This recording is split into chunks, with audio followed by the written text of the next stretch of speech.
দেখেন আমাদের উপর অতর্কিতভাবে হামলা চালিয়েছে বিএনপির পোলাপাইন, আমাদের উপর অতর্কিতভাবে হামলা চালিয়েছে। এই যে আমাদের প্রার্থী হানিফ ভাইকে মারতে হয়েছে, আমাদের প্রার্থী হানিফ ভাই। আপনারা বিএনপির লোকেরা আমাদের অতর্কিতভাবে হামলা চালিয়েছে আমাদের প্রার্থী হানিফ ভাই। ভাই গাড়ি তুলেন ভাই, আমাদের ভাইকে মাথার মধ্যে বাড়ি মারছে। এই যে বিএনপির মানুষরা তারা উগ্রবাদী করতেছে, আমাদের প্রার্থী হানিফ ভাইয়ের উপর আক্রমণ করছে। চাঁদপুর থেকে বিএনপির পোলাপাইনরা, বিএনপির এই চাঁদাবাজার দলরা আমাদের প্রার্থীর উপর হামলা করছে।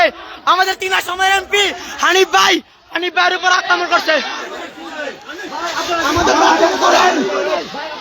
আমাদের হানিফ ভাই আমাদের প্রার্থীর উপর অতর্কিতভাবে তারা হামলা করছে। আপনারা তারা যারা এখানে আছেন, আমাদের প্রার্থী হানিফ ভাইয়ের উপর অতর্কিতভাবে হামলা করেছে তারা। বিএনপির লোকেরা তারা অতর্কিতভাবে আমাদের প্রচারণার মধ্যে বাধা দিয়েছে। আমরা শান্তিপূর্ণভাবে স্লোগান দিতেছি, কথা বলতেছি, তারা অতর্কিতভাবে লাঠি সুতা নিয়ে, দেশীয় অস্ত্র নিয়ে আমাদের প্রার্থীর উপরে লাঠি সুতা দিয়ে বাড়ি অনেকভাবে আঘাত করেছে, আমাদেরকে রক্তাক্ত করেছে তারা অনেকভাবে।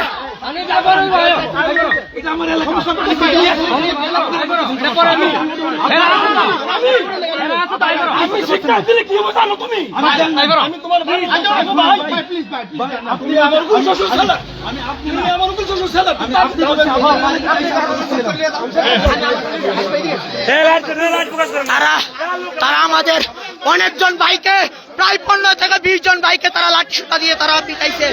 তারা কতটা সমস্যা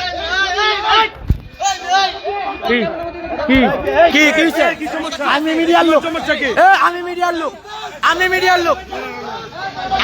লোক, আসে।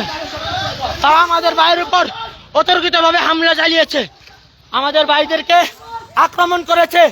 আমরা শান্তিপূর্ণভাবে আমাদের এই শান্তিপূর্ণভাবে সন্ত্রাসী গ্রুপ আমাদের প্রার্থী সহ আমাদের উপর আক্রমণ চালিয়েছে। আমাদের বিবারের আসনে বিএনপির ঋণ খেলাপি শ্যামল ভুইয়া সন্ত্রাসী গ্রুপ আমরা প্রচারণা চালানোর সময় আজকে আমাদের প্রার্থী হানিফ ভাই এবং আমাদের নেতাকর্মীর উপর আক্রমণ চালিয়েছে। অতর্কিতভাবে আমাদেরকে আক্রমণ করেছে।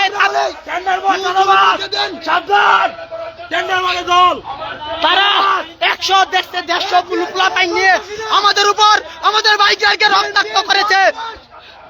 তারা আমাদের শান্তিপূর্ণ আমাদের যেই প্রচারণা ছিল, তারা হঠাৎ করে লাঠি সুতা নিয়ে আমাদের উপর আন্দোলন করেছে, আমাদের ভাইদেরকে হ্যারাসমেন্ট করেছে নানান ভাবে।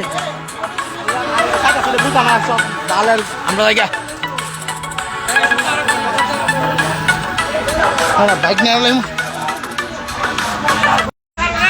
আমাদের প্রার্থী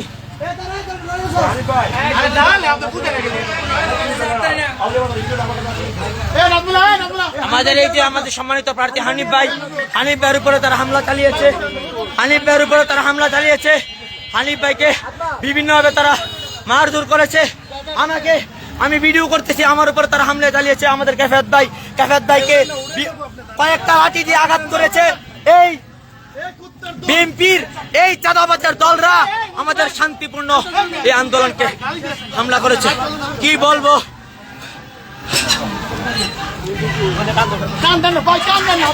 আমাদের